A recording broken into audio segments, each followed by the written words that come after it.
My advice to clinics who want to incorporate remote care into their CI care model would be to focus on one area, focus on one population. Perhaps it's those patients that always need tweaks after their appointment with you. Start there and figure out how you can build a telehealth program around that, and then build from there. Michigan Air draws patients from all over the state of Michigan. So when we had the option to integrate connected care into our protocols, we were very, very anxious to do so. Anything that we can do to make access easier for our patients was something we wanted to do. In our team, we had one or two clinicians who were really interested in getting into remote care. So it was great to let them have the experience and then feedback at our team meetings so that it could help get the other clinicians on board. We were provided really good training opportunities through Cochlear, both in person with the clinical specialists and through the Cochlear Academy. We did have a few questions on things that we weren't sure of in the early stages, like what sort of thresholds on the audiogram would be, what you would expect, or what do the results of the speech and noise test really mean. So once we had access to that information, we felt a lot more comfortable about using a remote check.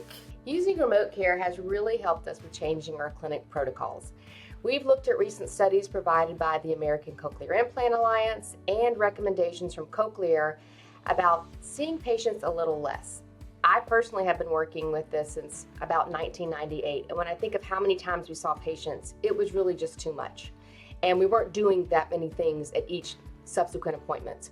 So seeing patients using remote care after we have activated them and we've optimized their hearing, now remote check can just work on maintenance. And so now when I tell a patient, we have this option, they're actually pretty pleased. They don't have to get in the car, they don't have to drive down, and they know that I'm still checking on them without them having to physically come here, and it reduces their booth anxiety. So they're able to, in the comfort of their own home, test their hearing. I can check their electrode impedances. I can even look at their wear time and remind them, hey, remember we talked about wearing the processors this much? I can give feedback to them. So it's been a very seamless transition to using it. It's made me more efficient as a clinician, and I'm still able to give the same level of care to our patients. So when it comes to, for us, integrating remote care into the actual protocols, we did a lot of trial and error in clinic beforehand, what worked, what didn't work, try it with one person, then try it with lots of people. And then once we felt comfortable and something was working for us, only then we would put it into our protocol and have that then signed off for the rest of the team and everyone trained as this is how we do it now. So when it comes to scheduling remote care within our clinical hours, we tend to set aside some time each week to perform any remote care appointments. Remote check components, typically we schedule 15 minutes per recipient. When it comes to remote assist, it's really decided on the day how much time they will need allocated, but typically it's about 30 minutes. If I had my time over, there's a couple of things that I would have done differently in terms of my use of remote care. The first thing is that I would have got on board with it sooner.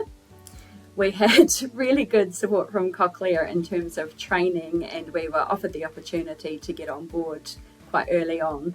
But there was a little bit of resistance from the clinicians. It's always difficult to integrate new things into your practice.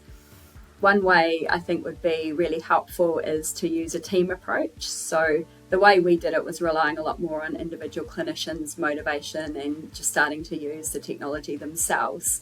But if we're able to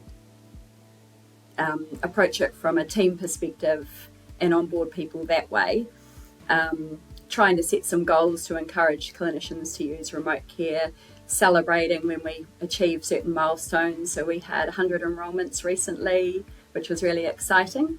My top tip for integrating remote care into a clinic would be to research whether your clinic or institution has a virtual care team. And if you do, to immediately start working with them to figure out how they can help guide you along the process. Using remote care has helped us double the number of patients we see in a very short amount of time.